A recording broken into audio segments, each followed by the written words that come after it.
संपूर्ण भारतभरात नवरात्रोत्सव मोठ्या उत्साहात साजरा करण्यात येतोय।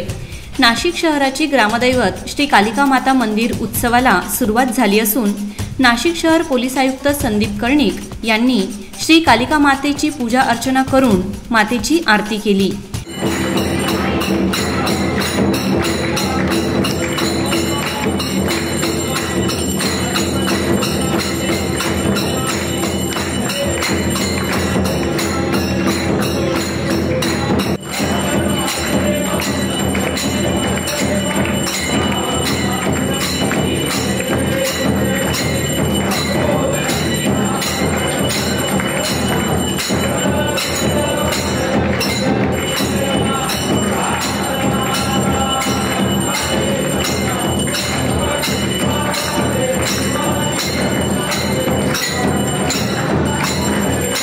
यावेळी नाशिक पोलीस आयुक्त संदीप कर्णिक यांचा मंदिर प्रशासनाकडून सत्कार करण्यात आला।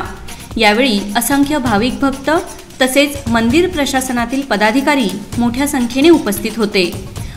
आज शारदीय नवरात्रीच्या पहिल्या दिवशी नाशिक शहर येथील कालिका माता मंदिर या ठिकाणी पोलीस आयुक्त नाशिक म्हणून मला पूजा व आरती व घटस्थापनेचा मान व भाग्य मिळाले। याबद्दल मी आई देवीच्या चरणी नतमस्तक आहे आणि विश्वस्त मंडळ तसेच कालिका माता मंदिर ट्रस्ट व सर्व त्यांचे सदस्य यांचा खूप आभारी आहे। तसेच नाशिक शहर पोलीस यांच्यातर्फे सर्व नागरिकांना व सर्व भक्तांना नवरात्री उत्सवाच्या खूप शुभेच्छा।